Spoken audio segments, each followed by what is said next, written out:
Bonjour à tous, bienvenue dans cette nouvelle leçon. Aujourd'hui, nous allons voir l'utilisation du futur ou du conditionnel. Le futur va s'utiliser pour exprimer une action qui s'inscrit dans l'avenir avec certitude, pour exprimer des ordres ou encore des conseils.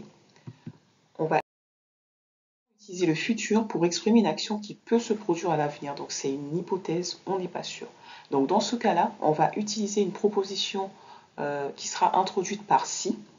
Et le verbe sera conjugué, le premier verbe sera conjugué au présent et le deuxième verbe au futur. Donc on va avoir la proposition introduite par si, un verbe au présent de l'indicatif et le second verbe au futur simple. On va voir un exemple.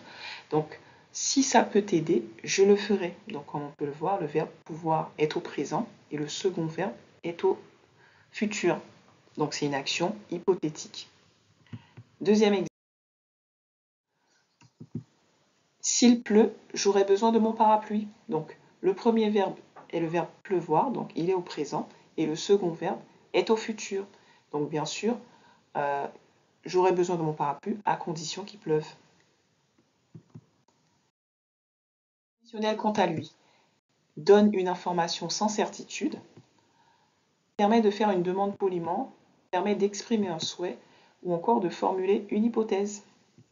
On utilise le conditionnel pour exprimer une action qui aura lieu à condition qu'une autre action a pu avoir lieu avant. Donc dans ce cas-là, on va utiliser une proposition qui sera introduite par si. Le premier verbe sera conjugué à l'imparfait et le second verbe sera au conditionnel. Donc on va avoir si, l'indicatif imparfait, plus le deuxième verbe au conditionnel présent. Donc si je dis si ça pouvait t'aider, je le ferai. Donc la condition de faire, c'est que ça puisse aider. Voyons ensemble un deuxième exemple. S'il pleuvait, j'aurais besoin de mon parapluie. Donc le premier verbe, pleuvoir, est à l'imparfait et le second verbe est conjugué au conditionnel. Donc la condition d'avoir besoin de mon parapluie, c'est qu'il pleuve. Ce qu'il faut retenir, c'est que dans une proposition introduite par si ou s'il, on n'emploie jamais le futur ni le conditionnel. On aura toujours le présent ou l'imparfait, comme on vient de le voir dans la proposition principale. Une autre astuce pour identifier est-ce qu'on utilise le futur ou le conditionnel, par exemple, ce qu'on peut faire, c'est qu'on peut remplacer la conjugaison de la personne du singulier par nous. Et donc, si en remplaçant par nous, ONS sonne bien, alors on utilise le futur. Voyons voir tout de suite un exemple. Si je dis je mangerai du chocolat ce soir, donc je remplace le je par nous, la première personne du pluriel, ça va me donner nous mangerons du chocolat ce soir. Donc en effet, nous sommes bien en présence du futur. Donc on ne dira pas nous mangerions du chocolat ce soir qui serait du conditionnel.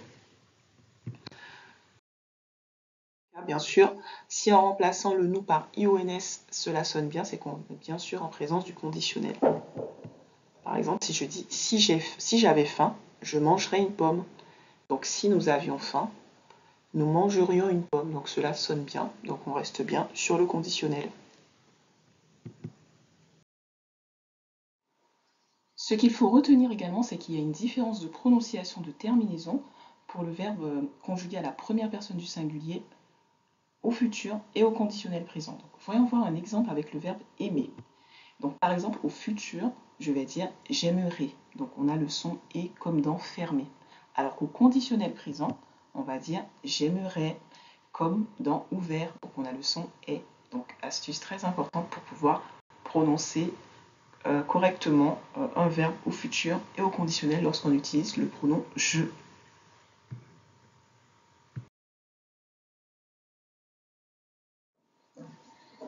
Bravo à toi! Tu as maintenant révisé l'utilisation du futur ou du conditionnel.